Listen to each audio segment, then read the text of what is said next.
Live from Devil's Reef in Tacoma, Washington, this is Tiki with Ray.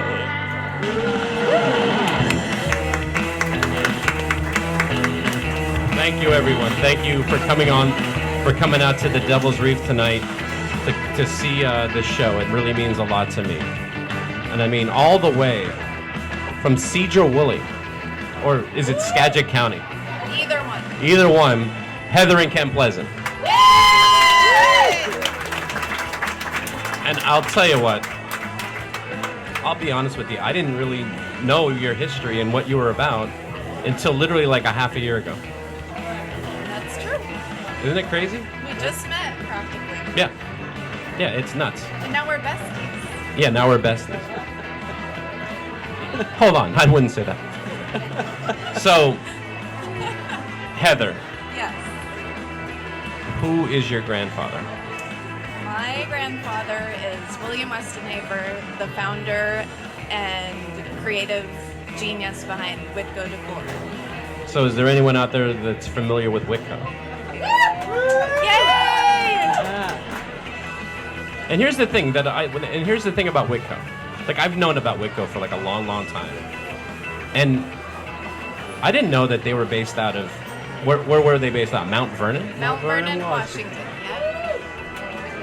We live about a half an hour from the original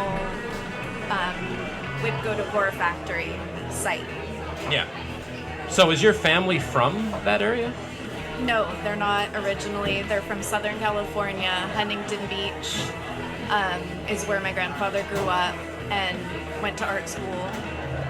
And then after he was married, his cousin, who lived in Skagit County, started an art and import company called Witco Incorporated. Yeah, what does Witco stand for? Western International Trading Company. Western International Yes. Trading Company. And they imported pieces from all over to decorate people's homes. And my grandpa came up to visit one time, and his cousin asked him to design some pieces for the company, and it turned out that they were the most popular items, and they just sold like crazy, and that's all people wanted. So they gave up the import business, and it became all about my grandfather's designs. So before your grandfather's designs, they were literally importing like stuff from like what countries? Like where? Mexico. There were American artists as well. There were several metal workers, glass workers, imports from Mexico and South America. Yeah. And the thing is, like, your grandfather was based down in, you said, Southern California. Yes. Yeah. And his stuff ended up being like the pinnacle, like what everyone wanted to buy. Right. Yeah. So, how did they do that? Like, your grandfather lived down there, but did they do the carving up here? He came up and he did do some chainsaw carving, went on visits, but primarily he carved examples from bars of ivory soap and then shipped them up, and the Hold on, a bar of, like, literally a bar of Yes. soap. Yeah. just Like this big. Yeah, just like in the Boy Scouts, how you learn how to carve. He would carve the example and send it up in the mail, and then the chainsaw carvers in Western Washington would do a larger example. That's crazy. Yeah. Soap. Like, what about water, or like wouldn't anything like get damaged in transit, or like say if they're I didn't hear about it. like, would they ever get a piece of soap and like half of it is like all like, you know? Well, This is it. This is what he sent us. So I guess, all right. it's possible. Some of those are Not a piece of wood, not like a little chunk of wood or something like that. A No. soap. So, yeah. Yeah. So that's how it all started. And then he packed his family up and moved up, and no more soap. Yeah, good. He was able to actually carve. Yeah. Now the interesting thing about your grandfather's carving, because he carved with a chainsaw Right. and not a router. Or ours. Chainsaw. And Ken, tell the people how her grandfather would carve with a chainsaw because it was on a. Those chainsaws are a little heavy. Yeah, back in the day, he had the old monster metal chainsaws. They're electric because no fumes or anything. You could do it, carve in a building. And he had them on window weights. Back in the day, they had window weights that were these really heavy things, and he'd tie it to a pulley system. For counterbalance. Yeah, for counterbalance on the chainsaw. And that was the way they did it. That way they could carve all day long and be okay. And not get carpal tunnel. Yeah, not hurt their bodies. So that's actually a pretty ingenious idea. So what you're saying is you'd have the chainsaw attached to like a pulley, and then there'd be a weighted. So that way you're literally just guiding. You're just guiding the chainsaw, yeah. And what's crazy is the saws they used had a bar on them that was huge, and I can't believe the detail they got out of the saws they used back then. Because now you can get a saw with a dime tip bar on it, which is a lot smaller tip on a saw and easier to carve detail. Unbelievable. Yeah. Well, the thing I always wondered, like when it came to Witco, like the first stuff that your grandfather was carving for Witco, was it tiki stuff? Or how much was it whiskey? How much was it tiki? A lot. Yeah. There was a lot of tiki. Yeah, he was feel based like- in the South Pacific. Yeah, it was Tiki was popular when he got started with Witco. Okay. He Witco was founded in 1958, I think. It was in full swing. Yeah. He was heavily influenced by his travels in the South Pacific and the culture in Southern California at the time. Yeah. He brought that here. He was definitely influenced by that. But here's the thing, what I've noticed about your grandfather's work is it isn't really full-on traditional, like, Hawaiian. Oh, no. So what was his influences then? Many artists. He's always been interested in artists from the time he was a little boy. Yeah. Went through art school, heavily influenced by modernism, Picasso. Yeah. Definitely has that mid-century modern vibe. Yeah. Not traditional by any means. And he just didn't do carvings either. He painted with oils, he did metal work, right? Yeah. Yeah. Yeah, his oil paintings are amazing. Yeah. Yeah, I've seen some of it. I can't believe it. Yeah. It's incredible. So he started, like a lot of the stuff he was doing was tiki stuff for South Pacific influence, but what were some of the other things that he was doing at the beginning? He had a line of Witco furniture that was Spanish themed, Oh, yeah. Viking themed. Viking theme. Yeah. Well, that would make sense since we're in the Pacific Northwest, and there's a big Scandinavian. True. Yeah. He did a couple Scandinavian bars in Stanwood, I think. Yeah, I think in Stanwood he did a bar. Seriously? Yeah. We went down there one time to do a little urban archaeology and found one of them. Yeah. I don't remember what it was called, but yeah. Yeah. I'd like to go check out some of those bars. So let's talk about the realities of the 60s going into the 70s. Tiki started to die out. Yeah, but he evolved. He evolved. Witco was in full swing mid-60s. Yeah. Probably more popular than ever, really. Yeah. So what other styles and what other things did he start doing? Lots of furniture. Lots of furniture. Early on, it was mostly just sculptural. Wall masks. Yeah, wall art, totems, simple things. Mid-60s, it was lots of heavy furniture, armoires, gun racks. Gun Yeah, racks? there were gun racks. Lots of bars, any themed home bar and bar back that you would want with Whatever faux you fur, wanted, metal, Yeah. Whatever theme you wanted. yeah. Restaurant installations, lots of those. Lots of restaurants. You could go through at the furniture store. You could look through the catalogs and order custom big bars and whatever you wanted for hotels, restaurants. And your grandfather did that. Yes, he traveled a lot during that time. Restaurants, bars, and what else, Heather? What other places did did your grandfather's work I'm go not into? really sure what you're implying, right? I think you know what I'm implying. Tell the audience where else you can find Witco art. Sometimes in houses of ill repute. Faux There you go, Tessa. You got her spark now. faux fur looks real nice. Yeah, you were saying that you can find Witco in whorehouses. Well, that wasn't That's what I really my called them. wording. Oh, that's I don't what think. that's what Ken called them. What did you I call didn't- them? Houses of ill repute. Yeah. It's rumored. It's rumored. Yeah.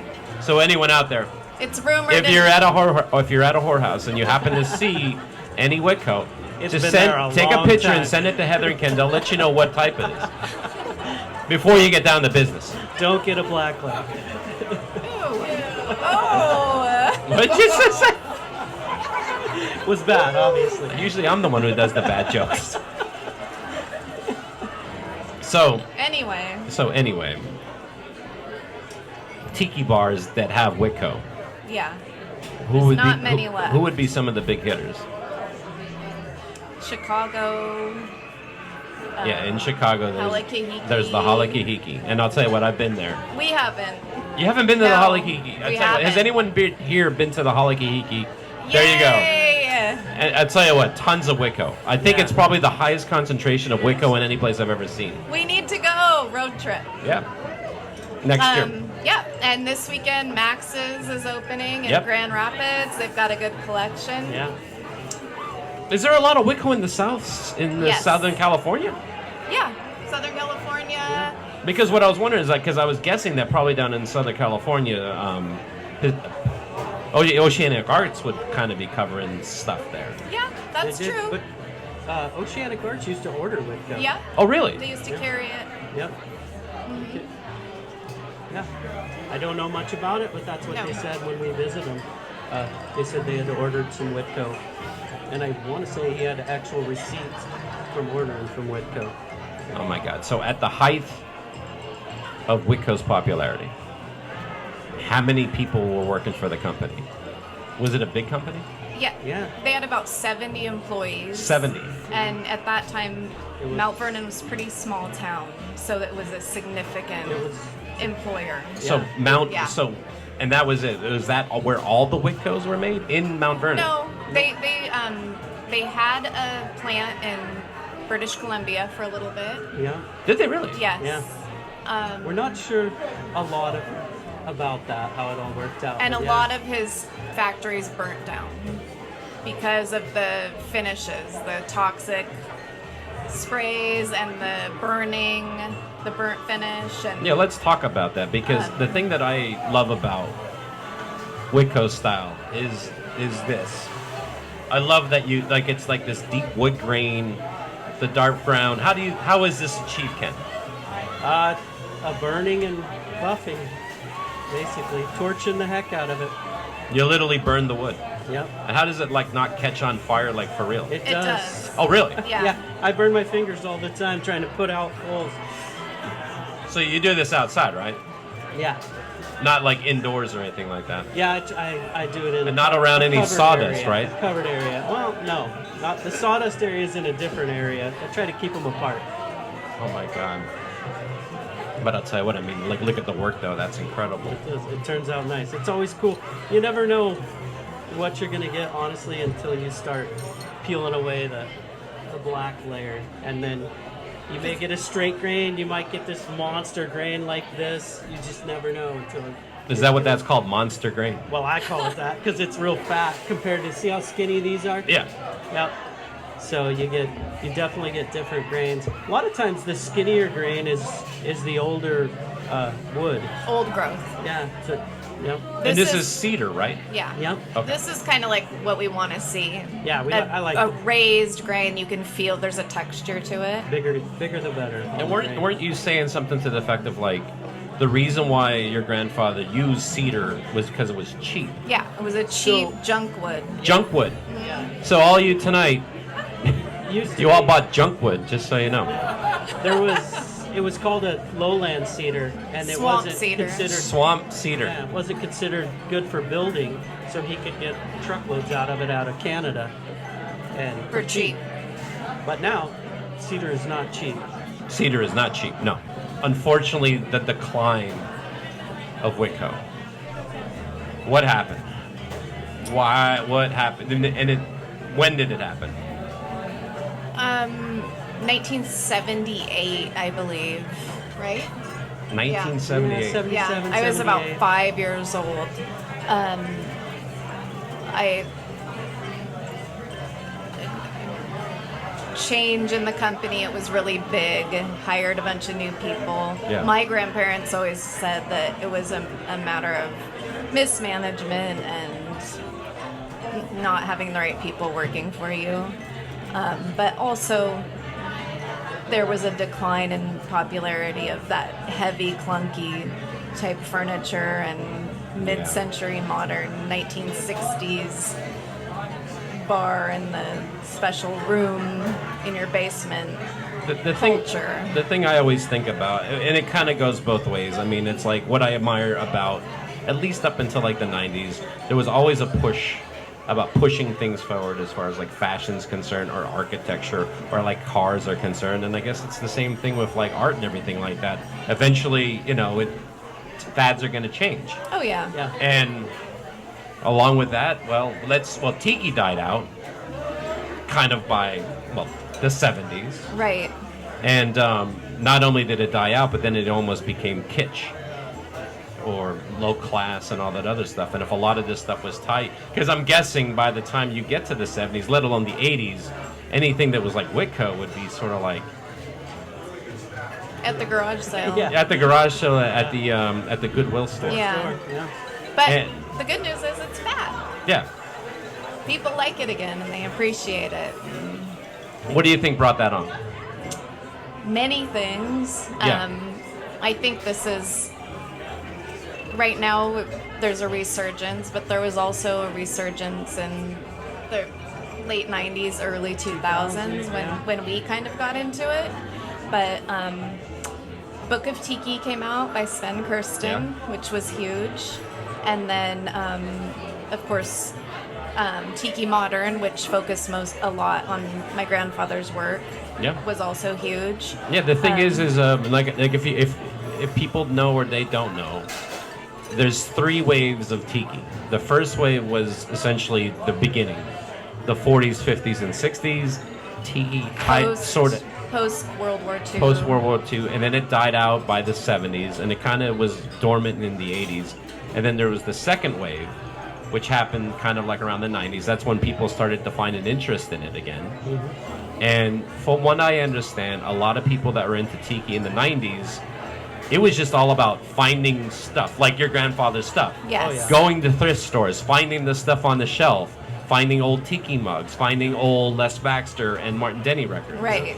Or if you're going to go to a Tiki bar, it was about going to find an old bar that happened to have been around Yeah. forever. Yeah. That was still there. Yeah. Yeah. So that it was more of a look at towards the past. Right. And in my opinion, when the third wave started, is when you started to see new Tiki bars opening up, new people making Tiki mugs, like Monk Tiki. This is a Monk Tiki mug. This is an artist who makes mugs. Him and his family. Astoria. Look at that. That's art. This is beyond a cheap Tiki mug that you would have bought as a souvenir, like back in the day. Yeah. And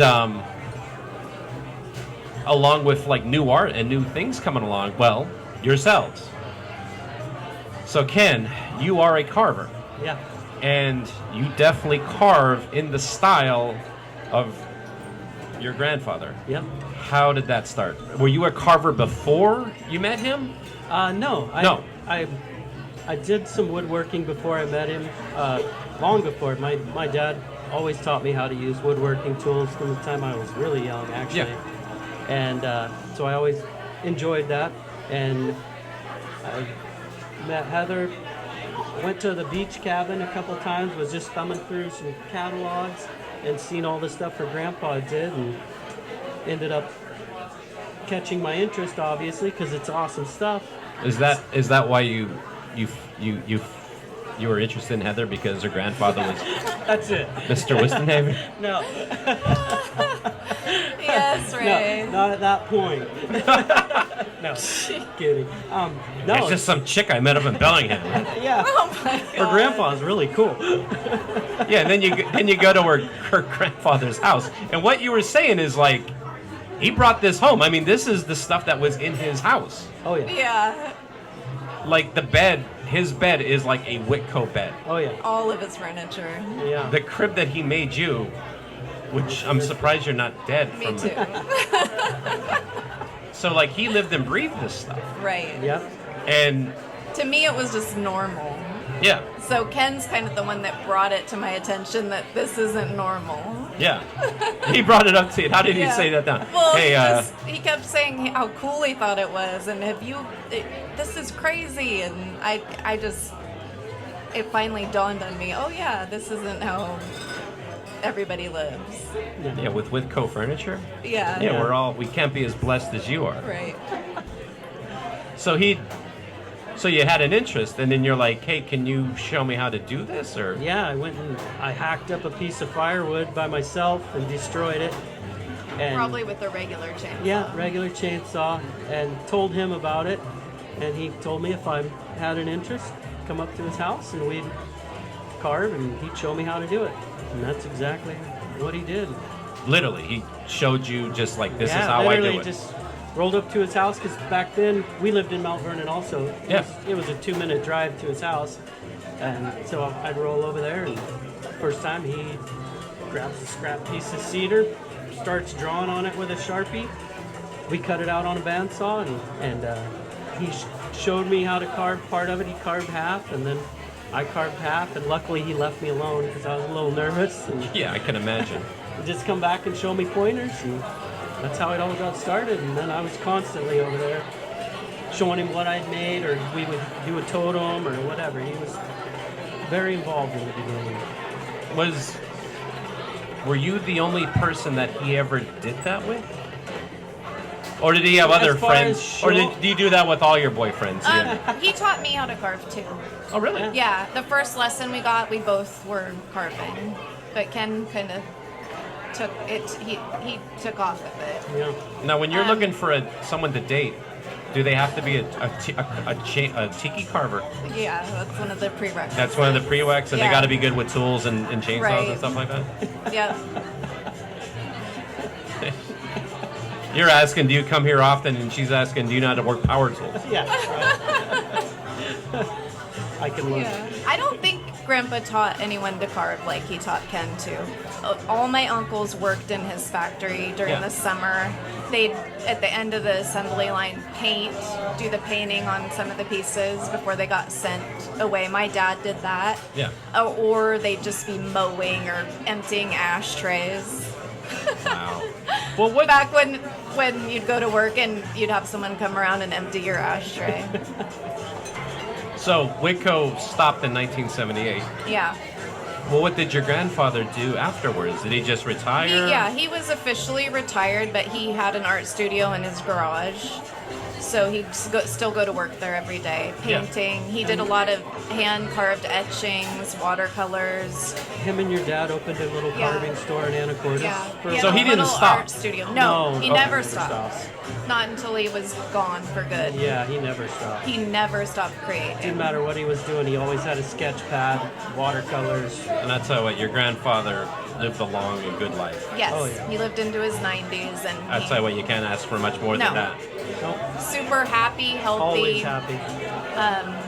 Just our hero, our whole Yeah. family's hero. Yeah. Yep. Well, I think a lot of people here is hero. Yeah.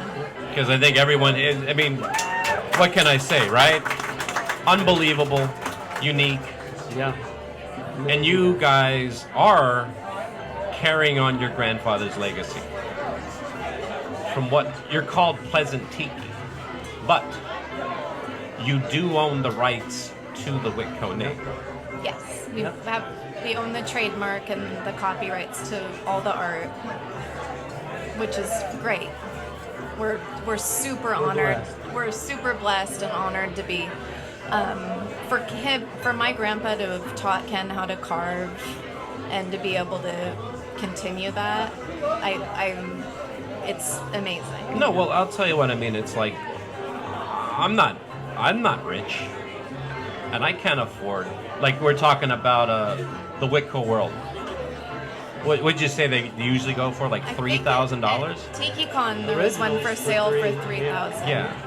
A lot of this stuff is not cheap, and it's still not cheap. No. I mean, if you're lucky, you can find something at a Goodwill. But most of the time, if I see something that your grandfather made, it's expensive. Yeah. And it still is. And the thing is your stuff is affordable. Yeah, we try to make it Try affordable. to, yeah, for sure. And as far as I'm concerned, it essentially is a Witco. Yeah. I mean, he's in your blood, Yeah, true. and he taught you the ways to do it. Yeah. True. Yeah, Ken definitely is lucky to have some of the techniques that a lot of other carvers don't have. Yeah, and the thing that I love too, and again, I love the fact that you're local. Yeah. I love the fact that your grandfather, and you two are doing this here, I do too. and not in California or wherever else. You're doing it here. Yeah. Yeah. Yeah. You're literally 2 hours north of Seattle, Yes. and I'll tell you what, if you want to buy anything, all you got to do is just come up to her place, and they'll sell it to you. And I'll tell you what, Heather can make a mean painkiller. Oh Yeah. my God. Well, I'll tell you what, guys, I really appreciate you coming on the show. Thank you very much. Thank you. Thank you, everybody, for coming out. Does anyone have any questions? So, Witco had some really unusual items like llamas and cats. Yes. What do you think is the oddest item that you ever saw in the Well, Witco catalog? the Mama Llama is odd. The Mama Llama bar. Elvis had it in the jungle room. It's still there. It has a fur body, and the fur body opens up, and that's where the glasses and the liquor bottles could be stored, and then a little top to mix your drink, which is Pretty odd. Yeah. There's also there's a monster cat that has a fur body, and it's huge. It's Metal got wire whiskers. whiskers. I've never seen Witco fur. Pussy Galore It's is the called name. Pussy Galore is the name of the cat. What's it called? Pussy Galore. Yeah, yeah. And it, I've seen the llama magazine racks. I've never seen a full llama bar. Oh, yeah. That's awesome. Yeah, how did Elvis end up with the Jungle Room? And was he a fan of your grandfather's work? There was a showroom in Nashville, right? I think Really? Yeah, and yeah. one of his relatives was at the showroom and came home talking about how awful this awful it furniture is. they saw was, and he Okay. went and bought out the showroom. Elvis, Yeah. just like spite them. He has most of the stuff he has in there is fur. Yeah, it's Chinchilla, he has a chinchilla living room set, the Mama Llama. He has a bar that's got yellow crushed velvet, I think, on it. It's pretty cool. I'll tell you what, has anyone here been to Graceland? Nice. Yeah. Yeah, Graceland. Yeah. Nice. I'll tell you what, I went there in 2001, and that was before I got into Tiki. And I remember going there because I'm an Elvis fan. And I remember going around and checking out all the different rooms. You know, they have the den where they got the 3 televisions. You have the room where there's like the pool table, and then we get to the jungle room. And I just remember I just kept on thinking over and over in my head, wow, this is so cool. Wow, this is so cool. Yeah. I can't believe how cool this room is. And that really did plant the seed for me when I finally went to my first Tiki bar. Yeah. Because it was like, yeah, this is cool. This is cool. I mean, that's the reason why I love Tiki. I just think it's cool. Your grandfather's work is cool, It in my is opinion. cool. I love it. He was cool. He was. Yeah, I wish I would have had a chance to meet him. Yeah. He was a amazing person. Yeah. Just no one like him. His- So creative. Yeah. And his motto was always less is more, and it's Yeah. proven over time that just it's the way it is. Less is more. He had a very positive attitude, and I never heard him say an ill word about anyone or utter a negative thought. He was Yeah. constantly full of positivity, and he believed that if that's what the energy you put out into the world, that's what you're going to attract. Wow. And that is how his life was, and that's how he influenced Ken and I and our family, is just in just a positive, full of light way that is, I mean, his art, we're heavily influenced by his art, obviously, but his attitude and his spirit are what we treasure most about him. Wow. I don't know what else to say. I'm starting to tear up. Me too. Tell you what, let's again, thank you everyone for coming out. I really, really appreciate it. Thank you so much. And thank you for coming down. Everything you see is for sale, so don't be afraid to come up and start browsing. Thank you, everyone. Thank you. Thank you.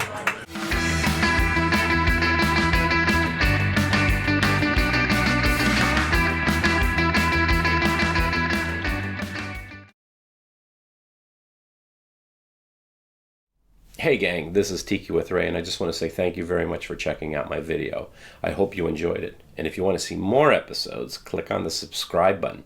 And if you liked the video, give it a like. That would mean a lot to me. And if you have any comments or suggestions, please leave a comment in the comment section below.